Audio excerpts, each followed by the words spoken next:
Hello, MCU fans! Today is going to be my breakdown and review of the entire What If Season 3. I'll be focusing particularly on the timelines for each of the branches, as well as any multiversal reveals, and of course, lots of Easter eggs. So there will be spoilers, but as long as you're okay with that, let's dive right in and see what we can find out. Don't forget, we have a December contest running all month long. If you subscribe or leave a comment, you could win a book or a steelbook. Best of luck. And we have a membership option with lots of cool perks, so you might check it out in case you're interested.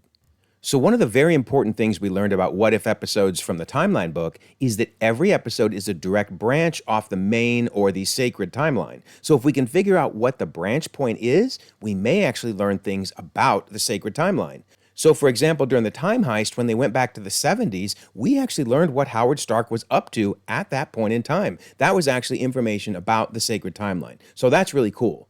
But I do often get asked, if they're all branches off the sacred timeline, how did that season 2 episode work with Wenwu and Hela together? I mean, Hela was banished before Wenwu even found the rings, right? Like the movie says, Wenwu chased money and power for 8,000 years. And when Captain Marvel asked Shang-Chi, how long did your dad have the rings before he gave them to you? He's very clear, about 1,000 years. So Hela was banished before Wenwu found the rings. Or was she? Because in the opening narration of the same movie, they say the legend of the 10 rings has been told for thousands of years. And at its center, there is always one man. Well, that would imply he actually has had the ring for way more than 1,000 years, and Hela and Wenwu were around at the same time. In fact, even the timeline book goes with the thousands of years. So you can't really blame the What If episode. This is more confusion in the Shang-Chi movie itself. But the key is, every episode of What If can be traced back to a direct branch off the sacred timeline.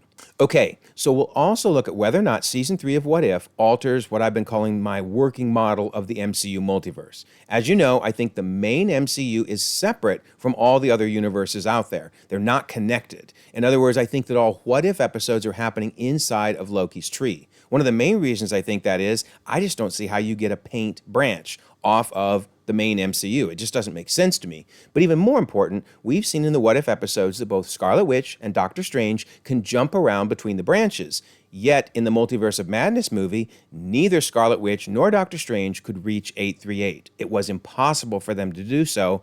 And in fact, the Scarlet Witch had to steal America Chavez's powers to reach that universe. So that's why I think that there is a big separation between an 838, for example, and the main MCU. Also keep in mind, He Who Remains in Loki Season 1 did explain that there are stacked universes, which implies they're not connected to each other. And then we have Kang in Quantumania explaining how incursions work, that the other Kangs were playing with time like children, right? And he shows two different universes. He says, I saw their chaos spreading across realities. So he's got a universe on the top and the bottom that are not connected to each other. They're different universes. Then he shows how the playing with time creates these extra branches, and that causes universes to collide, and we get endless incursions. So Marvel has shown us many examples of why I feel we have separate, disconnected universes. And so it will be important to keep an eye out on whether or not Season 3 of What If alters this model. And then one last thing I want to quickly point out, Marvel has updated their season-by-season timeline, notice published December 11th, and in fact, I'm just going to focus on everything after Endgame, but I wanted to show how Loki Season 1 and What If Season 1 are right after Endgame, but Loki Season 2 and What If Season 2 are being shown to be after the Marvels and before Deadpool and Wolverine. I've done an entire video on why I think this makes sense, if you want to check that out, but it is important that Marvel is showing us where every season of every show fits. All right, speaking of, let's talk about What If Season 3. So with episode number 1, I think the branch point is around a 2010 timeframe because we get this really cool cartoon at the beginning, and notice Hulk is not with the team, which would imply that he wasn't part of Fury's big week, he didn't get recruited for the Avengers, and he's just off hanging out on his own. We see the Avengers fighting Ultron, so we're probably talking 2015 at this point, and then the Hulk unleashes terrors. We'll learn more about what really happened, but the cartoon blames him for it. But I do love the animation looks exactly like he was in the 80s cartoons. That's a really cool Easter egg. But okay, so the terrors unleashed are this giant kaiju, Godzilla monster. So the Avengers try to figure out how to defeat him. I think that is Tony Stark using models of the Hulkbuster armor. So again, we're talking 2015 timeframe. So then the cartoon ends and we shift to the actual episode. In fact, we go back in time a little bit to 2014 to pick up this real clever Easter egg to the Winter Soldier, where now it's Sam blowing past Bruce Banner saying, "On your left." So the two of them pick up a friendship. We see Sarah and the boat, both from Falcon and the Winter Soldier. But this time we learn that the terrors were actually created when Bruce tried to cure himself and instead created a whole new kaiju being, which, of course, the Mech Avengers fight, and now we learn they fell in battle. They all died. By the way, I still don't know why Thor needs a mech suit. That's really funny. I mean, he has his hammer, he's a god, but oh well. Hey, he looks cool in the mech suit. That's all that matters. Then we see that the remaining Avengers head into the fight. And the one thing I thought was a little strange is Shang-Chi seems to be there with the rings. If we're talking around 2015 timeframe, remember after Age of Ultron, then he would be really young and didn't have the rings yet. But that's okay. We're already in a branch that started way back in 2010. So, okay, he got the rings early. All good. Then we also learned the Red Guardian fought them around the 2015 timeframe because he talks about the Gamma Runts tried to step foot in Mother Russia. So maybe he got out of prison early. Maybe he's more of a fan favorite in Russia and they sent him to fight them. Really hard to know for sure, but really cool to know he fought those mechs. So then we seem to jump to probably around 2025 timeframe because we jump 10 years after the Gamma War. We see Sam, Bucky, and Monica hanging out, so that works well with the 2025 timeframe. And of course, having Nakia, Red Guardian, Melina, Shang-Chi, and Moon Knight, all of them, that fits really well with the 2025 timeframe because they would all be superheroes around that point in time. Then we get this fun little Infinity War Easter egg where Sam says we're going to head to the Arctic and cut this thing off at the knees. And of course, Red Guardian says, I would go for the head. So somewhere Thor's going, haha, really funny. Love it. All right, so then we get some clever Easter eggs for the Hulk comics because they go to find Bruce Banner and he's on Astra Islands, which is a location from the comics where Bruce went to go and try to cure himself. He actually created a nuclear absorbitron, which remember in the episode he used a nuke at some point, so that's clever. And we're talking this was a long time ago in the comics, way back when they were only 12 cents. Those were the days. All right, so we also see that S.H.I.E.L.D. never fell in this branch. In fact, we see again here a helicarrier, so they're still around. That's cool. We see that Moon Knight looks awesome. It was so cool to see him, even though he was barely in the episode. But his mech suit was my favorite, without a doubt. That was so cool. Here we see the mech team on the move. And then Sam gets to utter a slight alteration on the classic line, Avenger Assemble. I love the 10 rings coming together. That was my favorite part of the assembling.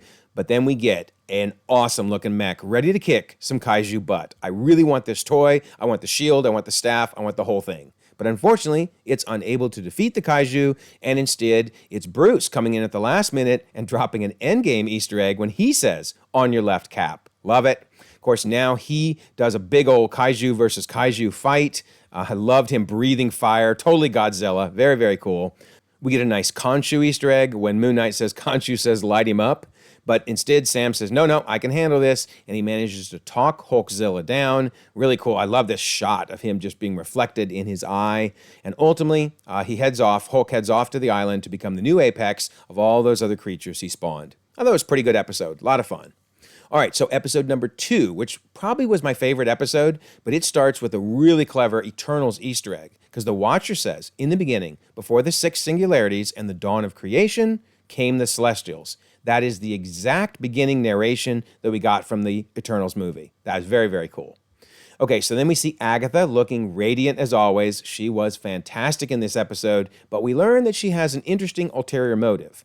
However, she needs one last thing to pull it off. Kingo. So we see some more Kingo posters. That was cool. And we see Kingo himself. Anytime they want to bring him back, I'm a happy camper. But also, even more significant than Kingo is Jarvis. Yes, that is Edwin Jarvis, Mr. Stark's personal butler and second AD.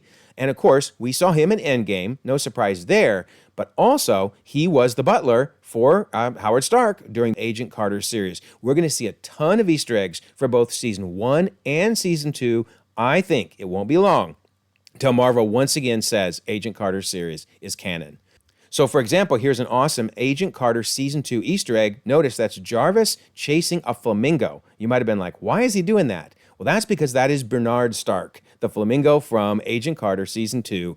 That is epic, and Jarvis hated that thing. Perfect. Love that Easter egg. Also, we see that Howard Stark is starting a film career. And if you've never watched Agent Carter Season 2, you might be like, why is he doing that? But if you look in the synopsis for the episode, notice it is his first production. Well, guess what? Agent Carter Season 2 is all about the fact that Howard Stark was opening a movie picture studio. So, yeah, they are definitely working to canonize Agent Carter back into the main MCU, and I am all for it. Then I love this line where they both say at the same time, sorry, not my type, but of course they're each saying it for very different reasons. Too funny. Then we have Jarvis inviting the cast to a party, saying it's the house that will make you question the decency of capitalism, but that's really important because the party is right next to the sign Hollywoodland. And of course, that is what it used to say before the land was taken off, and that was taken off in 1949. So we know this episode must be happening before 1949, but because Agent Carter Season 2 is in 1947, I'm guessing 1947 is our branch point. All right, so then we have that Agatha explaining she has discovered Tiamat, the third act surprise, if you will. And unfortunately, that gets Arishem ticked off, and he shows up saying basically, I'm coming to judge you and take you both down because you're betraying me. So I thought that was really cool. Then I love this visual showing us how Agatha is stealing Tiamat's powers. Beautiful. That's beautiful. And that, of course, results in Agatha becoming, well, Celestial Agatha. And she looked amazing, right? I loved her punching out Arishem. That was epic. And you can see down in the lower left corner, there's Howard Stark recording it all. Too funny. And then when she finally traps Arishem with her spell and destroys him. Incredible. Then we see that Agatha pretty much feels everything's gone back to normal, but Kingo is warning that killing Arishem might, bring some of those other Celestials around, and sure enough, it does. As the Watcher explains, who doesn't love a cliffhanger? And then one last little Easter egg. If you watched all the way to the very end, we get an audio Easter egg where notice Howard says, and cut, right when the episode ends. Very, very clever way to finish a fantastic episode. Definitely my favorite of the season. Let me know your thoughts on that. So then we move to episode number 3, which has a very obvious branch point of 1991, probably very late 1991. We see the footage of Howard Maria Stark being assassinated, which of course was very important in Civil War. But now we learn a lot of cool things about what was going on in the Sacred Timeline. So we see Dreykov assigning the Red Guardian to a job he does not want to do. Basically, he's being told you're going to be an undercover data input manager in Ohio. And he does not like that idea. Even if it's a senior data input manager, he thinks it's horrible. And that, of course, fits perfectly with the Black Widow movie. They infiltrated the North Institute of Ohio. That flashback was in Ohio of 1995. And as he told Dreykov, he's been there for over 3 years. So 1995 minus a little more than 3 years, that puts us right back to 1991. So we know that's basically the exact moment in the Sacred Timeline when he was assigned to this job. Then we see that the Red Guardian is aware of someone called the Rook. I think this is the coolest new thing we learned about the Sacred Timeline, and we'll get to that in a minute. That this Rook basically has intel on a high-value target, who we will learn, of course, is Howard and Maria Stark. And then we have this cool Easter egg down here in the corner. This is a photo of Dreykov and his daughter. Of course, his daughter ultimately becomes Taskmaster, who Black Widow, badly injured when she was trying to assassinate Dreykov himself. And then we get another cool reference back to Civil War because Dreykov calls someone named Karpov, who is this guy. That's the guy from the Civil War movie that unfroze Bucky to go and kill Howard and Maria Stark. So this tip that Dreykov gets from the Rook, who we'll meet in a second, is actually why he then called and activated the Winter Soldier. I love it. So all of this is information we can say is part of the Sacred Timeline. Very cool. So we see that Red Guardian actually goes and tries to stop Bucky from killing the Starks because he thinks that's, cruel. And that leaves Howard and Maria Stark alive, which is pretty wild. So things are definitely changing from the Sacred Timeline. Then we see Bill Foster, who is still working with S.H.I.E.L.D. Very cool. He's the head of the science division. And of course, we will ultimately see him don his Goliath outfit, which I really want to see him in live action now. That's twice that we've seen. He's still with S.H.I.E.L.D. and still has that outfit. Very cool. Then we see both Bucky and Red Guardian kind of pull a Thelma and Louise. I have no idea how they survived this, by the way. I guess it helps to be a super soldier. But I love the fact that everybody, including the Watcher, is shocked they did it. Yeah, pretty cool. And then we finally learn the identity of who the Rook is. And it turns out it's someone we know. So the nefarious Rook who will bring Uncle Sam to his knees is Stain. Yep, Stain from way back in the first Iron Man movie. He says, I traded the Russians some information on Stark's hunky-dory serum, so now I was supposed to be giving a tear-filled eulogy about the fool right now while they scrape his name off of Stark Industries. So obviously he became the head of Stark Industries when in the Sacred Timeline, Howard and Maria were killed, and now we know he's the reason they were killed. So the dude had Howard and Maria killed, and then of course in the Iron Man movie tries to have Tony killed. Man, he does not like the Stark family. Anyway, I thought that was such a cool reveal about the main timeline. All right, so the Rook obviously gets in a fight with them and then thrown out the window, so bye-bye Rook. And then that leads to Red Guardian and Bucky having to fight together, which honestly, it's kind of a preview of a little bit of the Thunderbolts. I think several of the episodes of this season of What If are to remind us of things coming in 2025 and to get us excited about them. We'll see more of those as we go along. Now, unfortunately, Bucky ends up giving himself up and going back into the program again, but he does that so Red Guardian can have a life of his own. So that's really cool. And he takes on the identity of Coach Bob Toledo, and that is a real coach in real life, but ultimately he joins the Avengers. Now, obviously this raises a lot of questions about what on earth happened in this branch. I mean, why did Tony Stark become Iron Man since Stain, isn't alive to do the assassination attempt on him? How did Natasha become the Black Widow since she never spent that time with the Red Guardian as a little girl?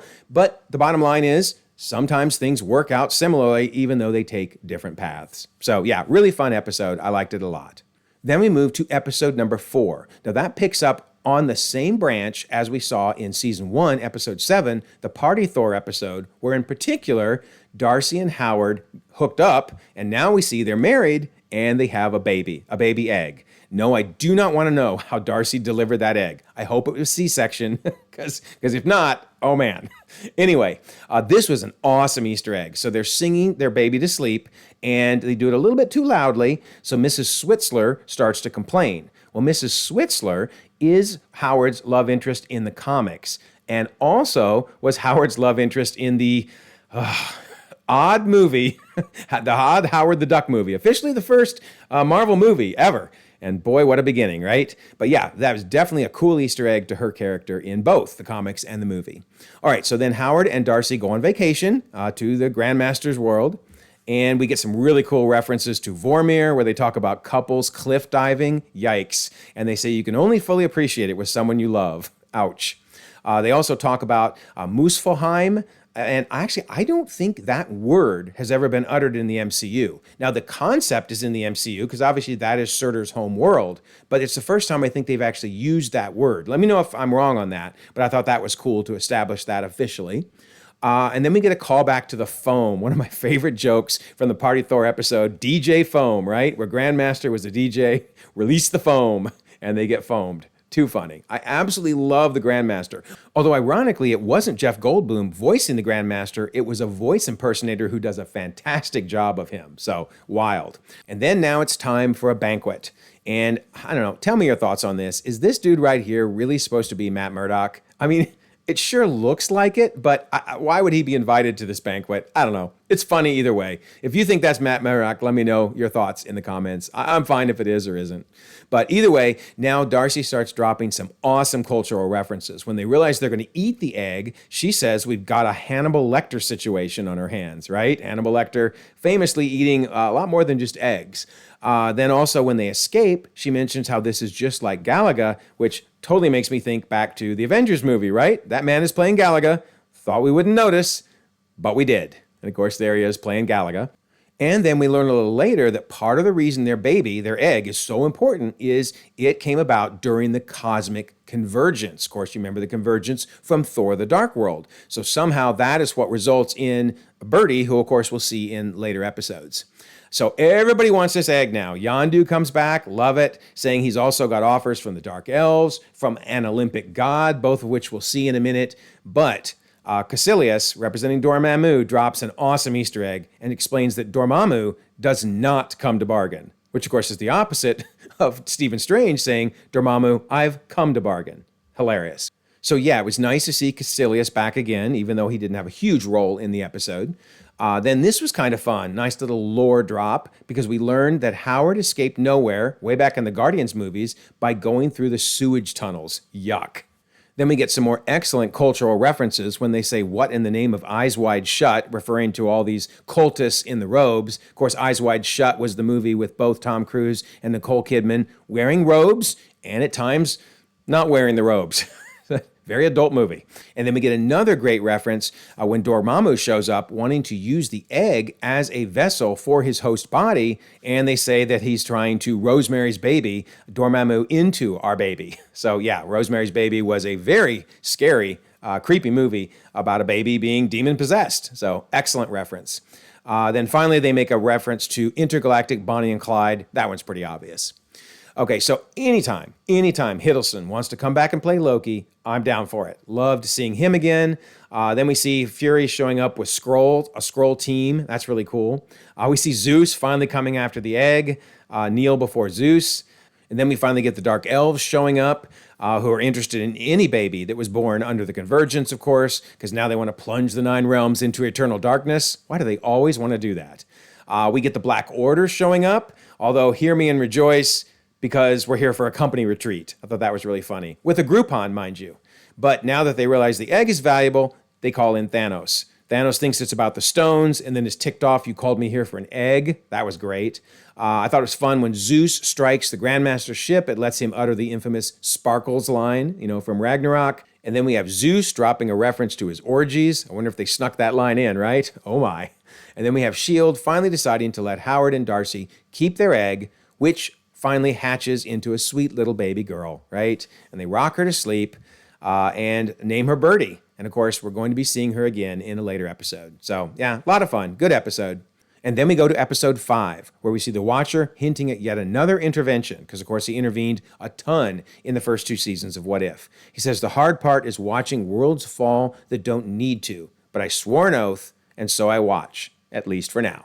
All right, so then we see the Iron Federation, which are obviously variants of the Iron Legion in the main MCU, and we're told this episode is happening in the near future. I think that's the near future in relation to our time frame, i.e. 2024, so probably this is happening sometime in 2025 because that fits well with Riri being in the episode. All right, so we see Mysterio is causing real problems in this universe. We'll see a lot more of him in a moment. And then I really like this concept of them explaining there are branches upon branches. I mean, we knew this existed, but to have the Watcher talk about it is cool. Because he says in every variation of this universe, Riri Williams is the last best hope. And in every one I've watched, she always fails. So basically he's saying like there's a branch and then branches, off branches, off branches. So that's really cool. So we're basically in a branch of a branch at this point. Love it. All right, so we get a nice little appearance from Sharon Carter, which may be hinting that she's going to show up maybe in Captain America 4. They're reminding us she exists, basically. And of course, Riri is here because Ironheart's finally coming out. Now, theoretically, Ironheart would have already come out by now, but certainly this episode gets us excited for the series coming up. Looks like White Vision is on the payroll, right? Working with that Iron Federation, and boy, does he look ticked. And then we meet the alliance that's fighting against the Federation. We have Ying-Nan, who of course was in the Shang-Chi movie. We have Okoye, love her anytime she's back. Wong, one of my favorites. And Valkyrie, great to see her as well. And of course, they're all riding in the Thor boat, the boat from Thor Love and Thunder. All right, so we learned that in this branch, Tiamat actually emerged and destroyed the Earth. Or sort of destroyed it? I mean, there's literally still buildings standing. I have no idea how this works. Let me know in the comments if you can figure that out. But somehow Tiamat, managed to come out of the Earth and leave chunks of it still standing. I don't know. But I do think it's interesting that they've brought up Tiamat now twice, this episode and the Agatha episode. And that's, I think, to remind us that, he exists because he's going to be showing up in Captain America 4. So I love that they're using this season to kind of bring back some of these plot points that we might have forgotten about. But okay, so somehow he did that, and there's still chunks of the Earth around, but we learned something interesting. The emergence occurred years before the Eternals could unite to stop it. Okay, so the branch point has to be well before 2024, because that's when the emergence happened in the main MCU. But I would imagine there's no blip on this particular branch because the blip removed half of the Earth, right? And there's no way Tiamat would have emerged.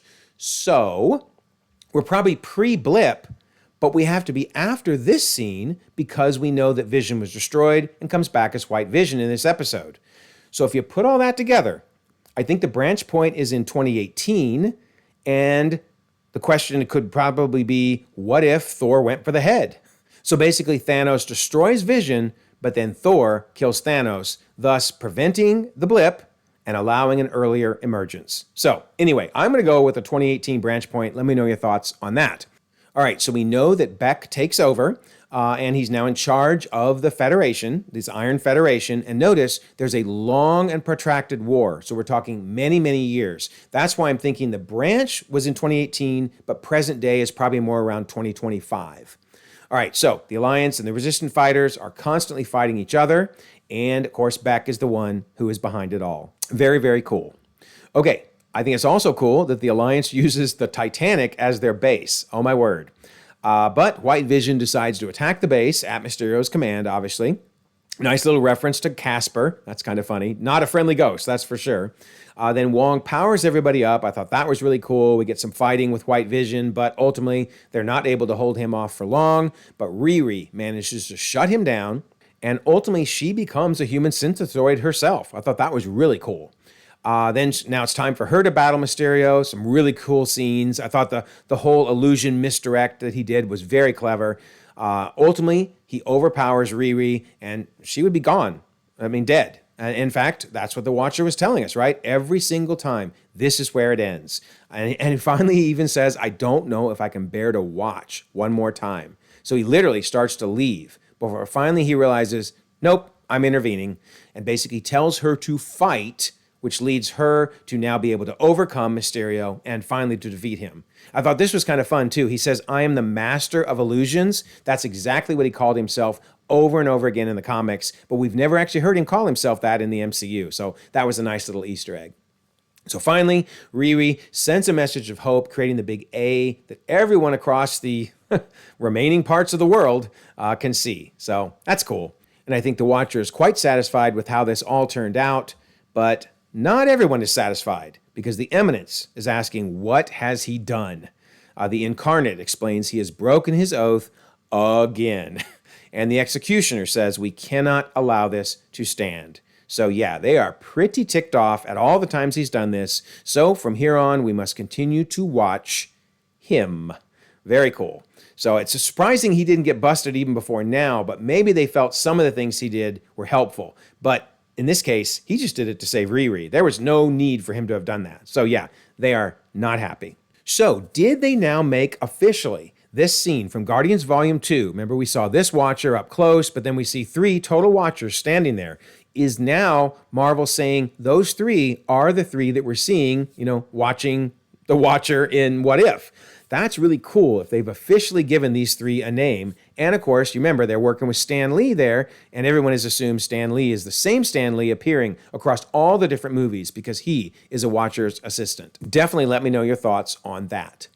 All right, so then we move to episode number 6, and the Watcher basically summarizes the show's premises by saying alternate realities, parallel universes. Now, I don't think he's ever called them parallel before. Let me know if I'm wrong. But that threw me off a bit because when I think parallel, I think of parallel lines, right? That are basically never touching and extending out to infinity. Well, you can't have parallel branches in a tree. So I don't think that's what he means by it. Instead, there is a definition. It's a lesser known one, but definition number 3 is saying similar in form and function or development. Well, that makes sense, right? That's what a branch is. It's a branch off the main timeline, that now is similar yet different. Okay, I think that's probably what he's meaning when he says parallel. And it's interesting to note, Beast also said parallel reality at the post-credit scene in the Marvels, right? And in the potato quality trailer, which hopefully we'll get an official one soon, Reed Richards says that there are alternate dimensions and parallel Earths. So there's parallel again. Now, he even goes so far to say, though, on different dimensional planes. So I firmly believe the Fantastic Four universe will not be part of Loki's tree. And I think this really indicates it here. But we'll see. The main point I wanted to make, though, is They keep using the word parallel. That's interesting. It's almost like Marvel's finally trying to use the same terms across all these different movies and shows. Okay, so then he explains how we get some of the wilder branches, right? Because he says, well, you got small choices, big changes, etc. You get the point. But out in the farthest reaches of the multiverse, then things can get a little weird. So we get Throg, so basically Thor as a frog, and Alligator Loki. Oh my word. So I think this is proof to something that I've said all along, which is Alligator Loki, as crazy as it seems, came from a branch off the main timeline, because everything in What If seems to be branches off the main timeline. So I did a video on trying to explain these crazy Loki variants. You can check that out if you want, but I loved this. Also, he says, think less what if and really more what the hell, right? Because this is just crazy here. So we have a Crossbones pirate. We have Medusa, I guess. And the one on the far right, maybe Isaiah Bradley. I don't know. It's really hard to tell who that is. But let's talk about this crazy one back here. Very hard to see who it is. I'm going to zoom in a bit, and of course it gets blurry, right? But there's two possibilities. And I'm going to thank Titan for throwing out these ideas. One is it might be that dude from the Ravagers. I mean, those goggles look just like his. But another possibility is the Red Ghost, because doesn't that hair look a lot like a wild version, at least, of the Red Ghost?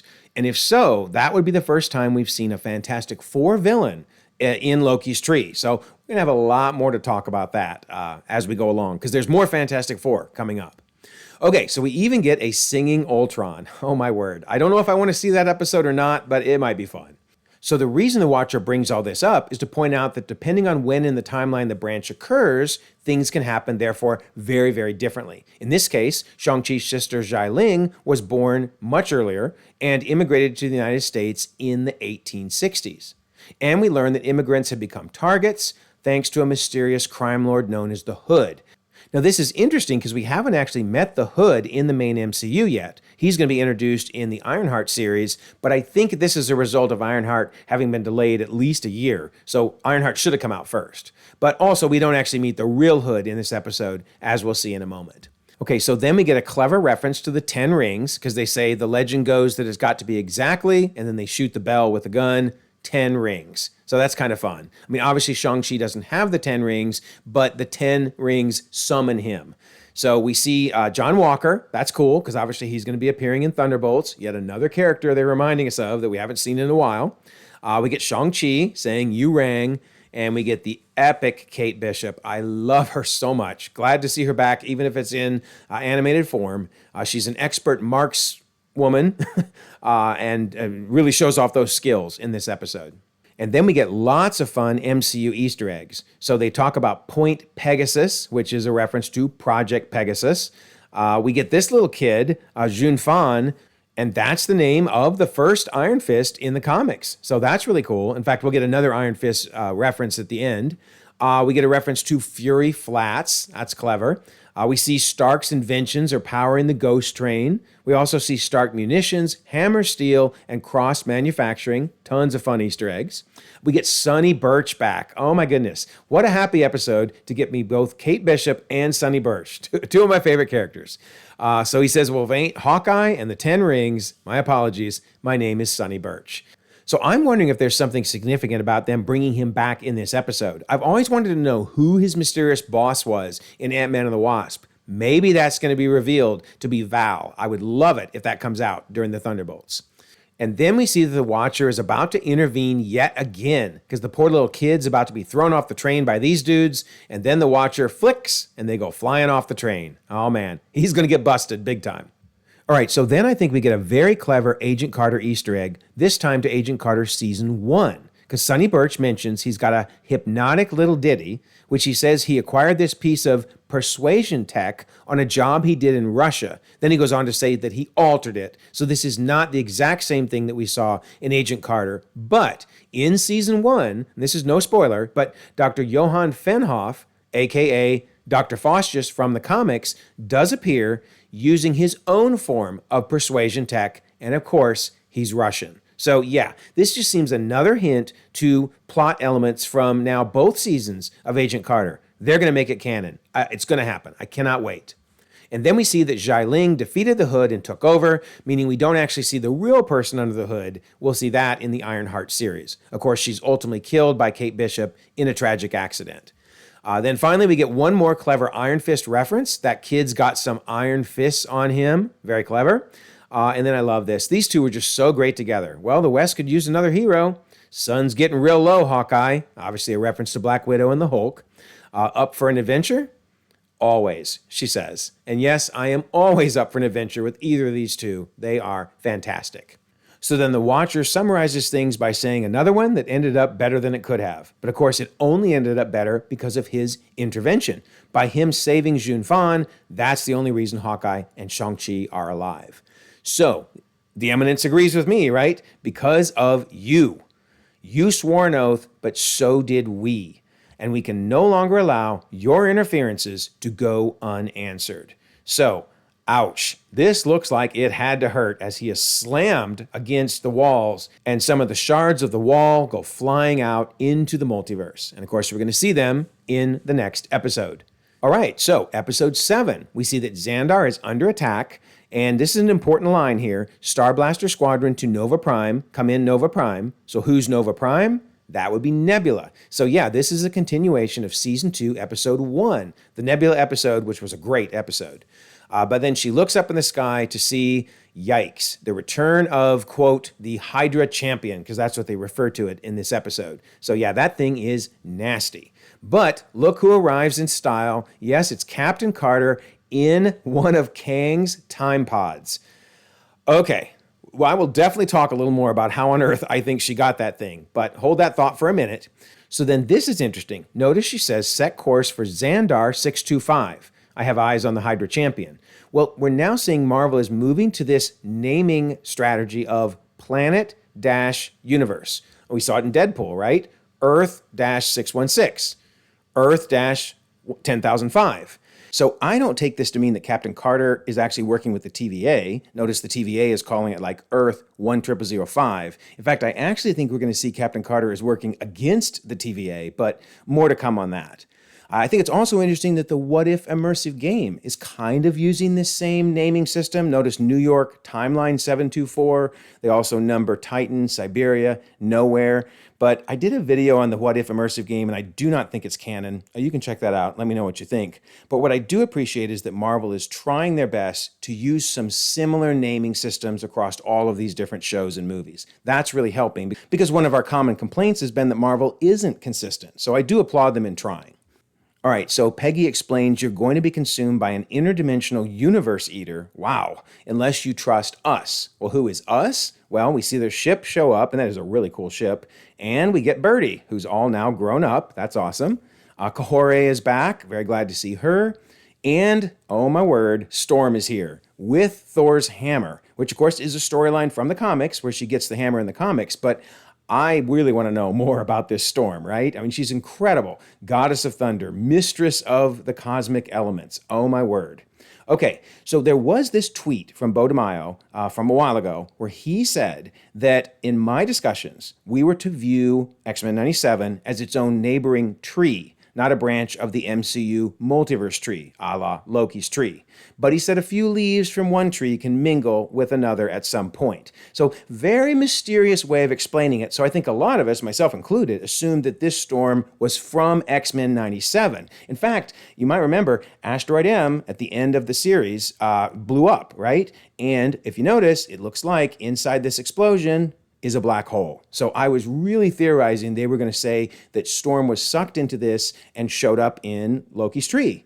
Yeah, they didn't. Bummer. In fact, they don't even explain where this Storm came from, but oh well.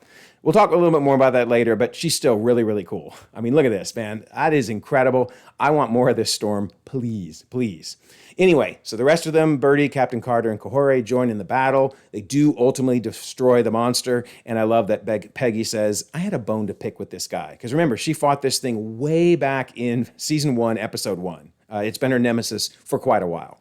All right, then the shards arrive. Remember the ones that were fractured when the Watcher got punched?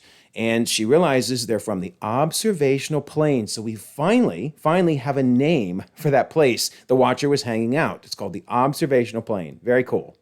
Speaking of that observational plane, now we get the Eminence doing the opening narration. And his is very different. In particular, I think it's funny how he explains to the primitive mind and beyond what you, referring to us, could possibly imagine. So, yeah, a little arrogant, but hey, I get it.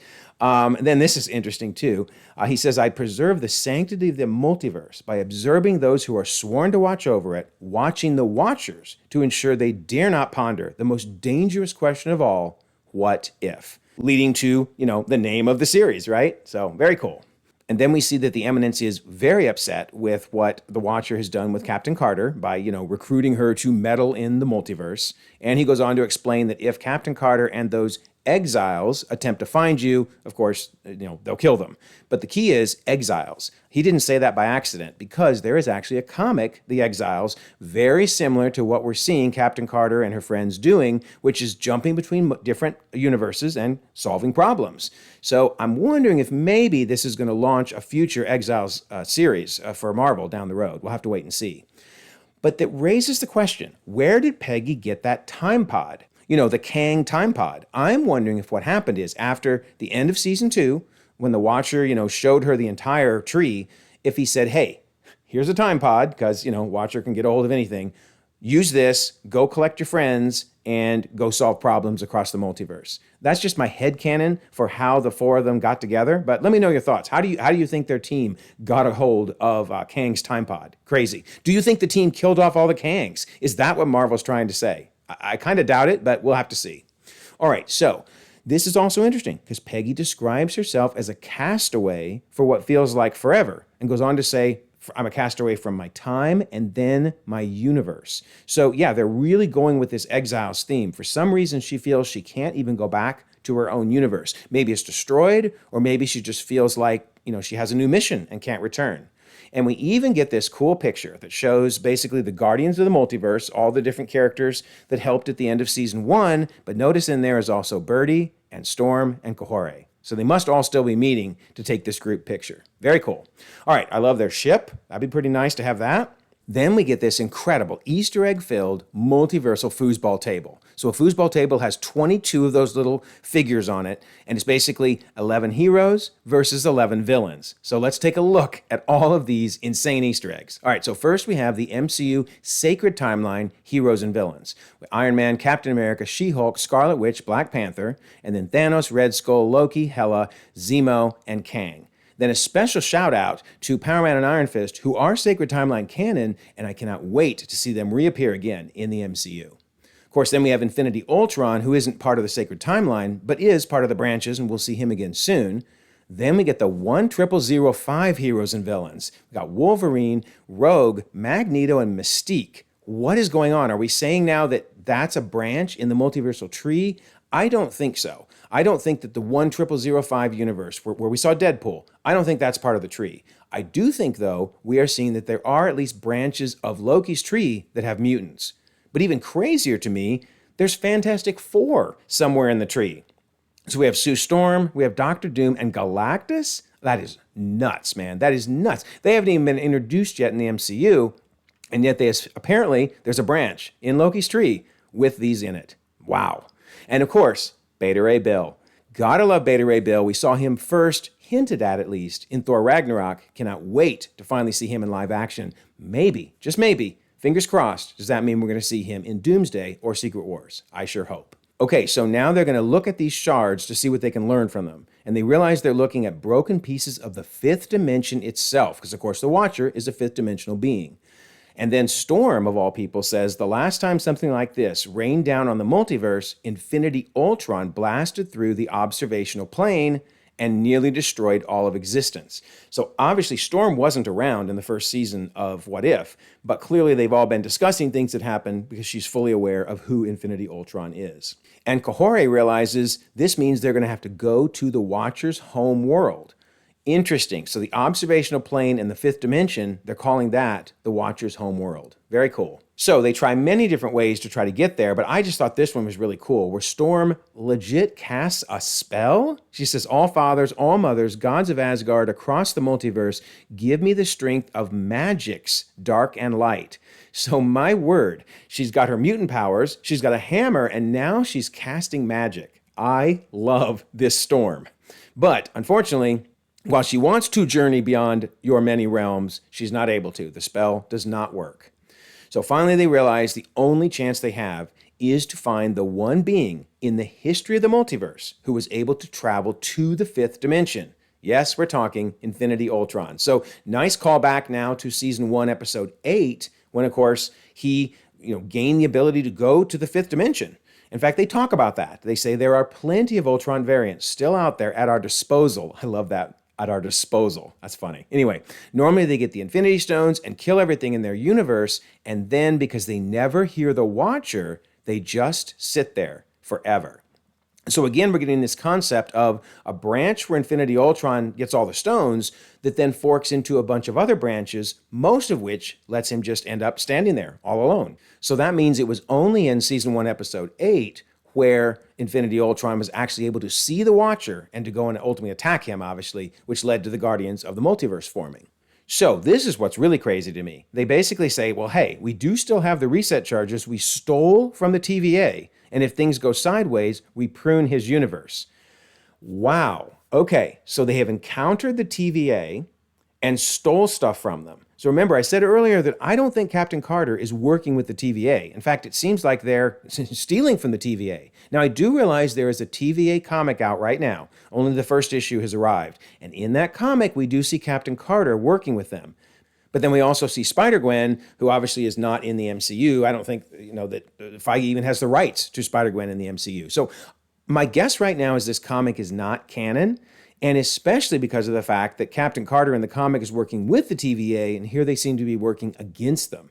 But we'll have to wait and see if when this comic ends, it somehow ties into these episodes of What If. That would be really cool if in this comic we see the origin of the Exiles. So let me know your thoughts on the comic, but for right now, I'm going to assume it's not canon until they prove to me that it is.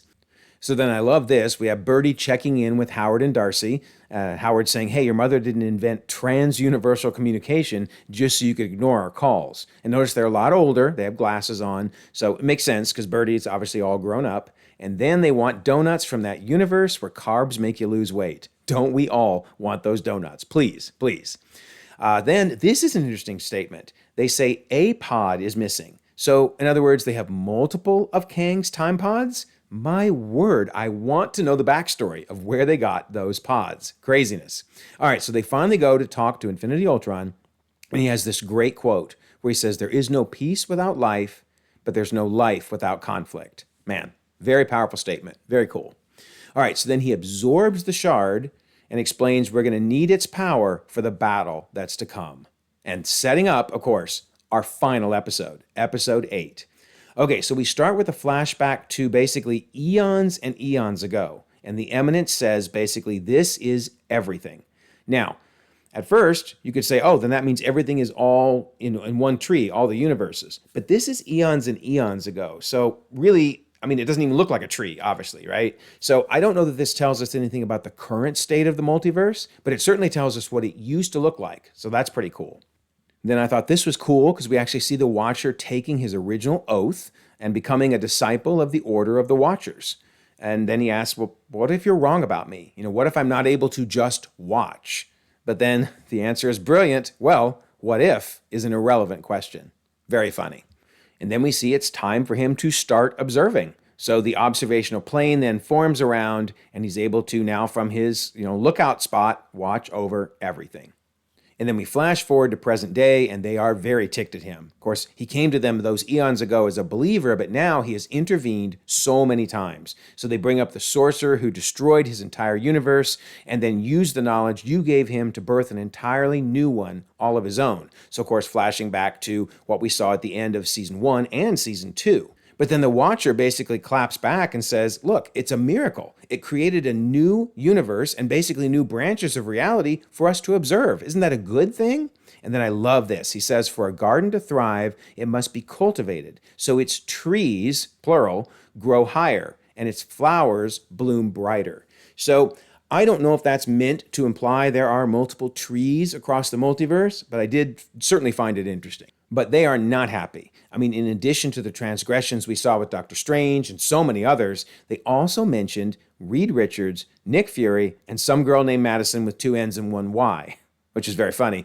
But Reed Richards? Which Reed Richards did he intervene in? I mean, we have lots to choose from, right? Could be any of these. Heck, it could even be the one from that terrible movie that never was really officially released back in the 90s. I want to know if this is going to somehow come into play in Secret Wars and Doomsday. Also, wouldn't it be nice to get a Council of Reeds, to have all of these actors together in one place trying to fight off Doctor Doom? Oh, that'd be very cool. Anyway, so this is interesting. One of the Watchers said, the lives of the people who you've been saving in the grand scheme of the multiverse matter not. So where have we heard that? Oh, that would be from Multiverse of Madness, right? But in the grand calculation of the multiverse, your sacrifice is worth more than your...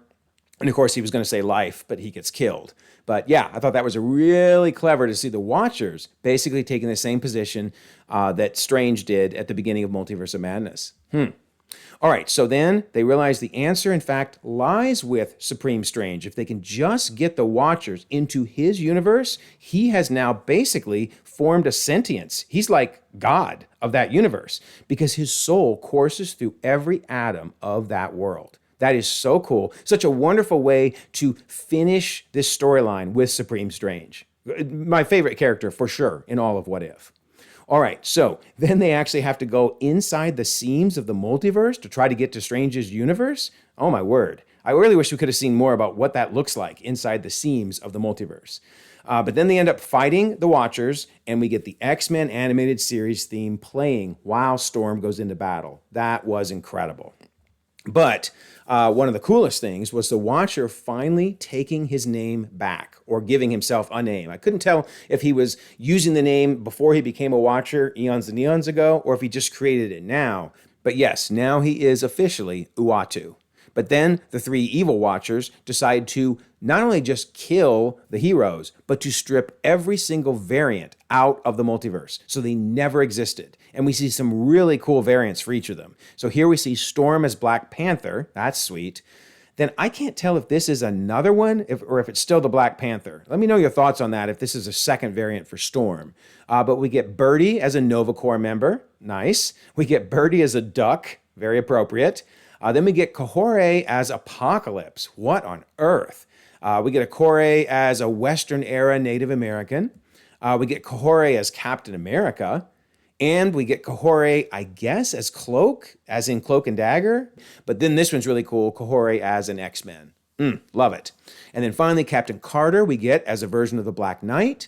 Captain Carter as Sabretooth, yikes. Captain Carter as Elektra in a comic-accurate outfit there. Captain Carter as Deathlock.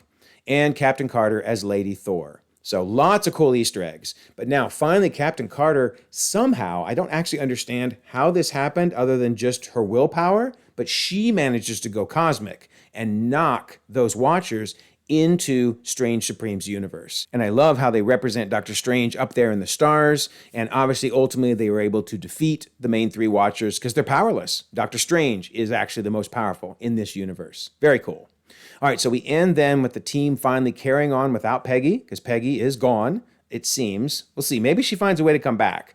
But I love this statement from the Watcher. Ever since her sacrifice, for the first time in all time, I feel like someone is watching over me. So that's cool. Obviously, Peggy is now, almost the most powerful thing out there. The one above all is the most powerful, but she seems a step below. Maybe she's up there with Kevin, hanging with Kevin. Who knows? All right, so then they finally give us, at the end, all of these crazy, crazy Easter eggs for different types of variants. So we have the 6-armed Spider-Man, which, of course, he had 6 arms briefly in the comics. That was a crazy storyline.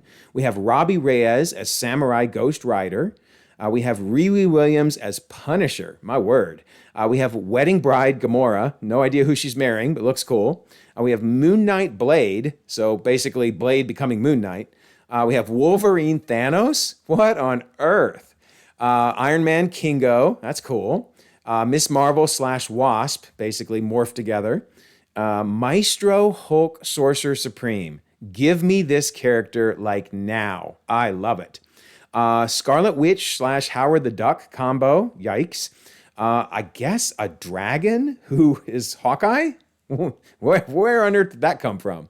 I believe this is Jubilee as Silver Surfer. I mean, it could be Dazzler as well, but sure looks like Jubilee. We have a Captain America who's a Skrull. And then we have Howard Stark dancing with Circe.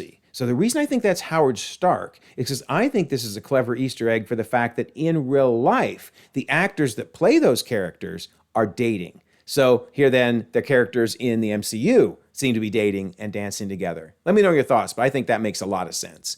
All right, so then we have Heavy Artillery Deadpool. Looks awesome. So then we have young Hela from the What If game, which I know I said the What If game isn't canon. I still believe that, but I just think this was a nice little wink and a nod saying there's a variant in Loki's tree that looks an awful lot like the character that we saw in the game. Then we have Star-Lord with the 10 rings. Very cool. I guess this is Loki something. I can't tell. If you can tell what he's doing, let me know. Now, this one's very hard to see. You have to stare at it for a second, but this is most definitely the Scarlet Witch from the What If game, which, again, I may not think it's canon, but her storyline was really cool in the game. So I'm glad that they gave her a little nod here as well. And then maybe this is Carol Danvers' Nova Centurion character also from the What If game. So they might have actually given 3 different characters from the game. That's cool. All right, so kind of bringing this all home now, here are the original branch points for each episode in Season 1 and Season 2. And I also indicate when basically it's a continuation of an existing branch. And then here are my guesses for the original branch points for Season 3. Let me know your thoughts on them. I mean, some of them are obvious. Others are maybe you can guess. And then some, like with Shang-Chi and Kate, who knows? Who knows when those happen? But these are my guesses. Hopefully the next timeline book will give us the exact branch points. And then I did say that we would look at the working model of the multiverse to see whether I think anything in Season 3 changed what I believe is the model. Because remember, I'm saying that I think everything that we've seen, Seasons 1 through Season 3, are all branches from Loki's tree, but all these other universes are separate. I didn't really see anything that conclusively made me feel this is not correct. I mean, there was even that line about multiple trees, right? But here's the key. We're going to get our answer for sure when Fantastic Four comes out, because either the Fantastic Four universe is going to be part of Loki's tree or it's going to be separate. I mean, you saw that quote from Reed Richards, sure made it sound like that is something completely separate from Loki's tree. And the bottom line is, where is Doctor Doom coming from? Is Doctor Doom right now in Loki's tree or is he outside the tree? Because if he's inside the tree, Loki's not doing a very good job of protecting it. So anyway, I'm just going to put this aside for now. And when Fantastic Four comes out, let's cross our fingers. We will finally get an answer of whether everything is inside Loki's tree or not. So there you go, saying our final goodbye to What If, at least for now, because they're making it sound like it may come back in some form or fashion down the road. But let me know your thoughts. Did I miss any Easter eggs? What do you think about the multiversal model and how Season 3 might have affected it? You know I love to read all of your comments. Also, don't forget, December contest. Be a subscriber, leave a comment. You could win a book or a steelbook. And there's that membership option in case you're interested in that. Also, I love to mention the Discord. Here we are in the spoiler section for What If, and oh my word, have there been lots of discussions going on in this chat. Also, we are still having our What If pitch contest, so if there's something you felt should have been an What If episode, you can join the Discord and put in your entry. I will leave a pinned comment so you can join 1,900 members across the globe, conversations 24/7, and we would love for you to be part of it. Also, if you don't mind, like this video, subscribe if you haven't already. You can check out more content, and we will all continue to enjoy the ever-growing, the ever-changing Marvel Cinematic Universe.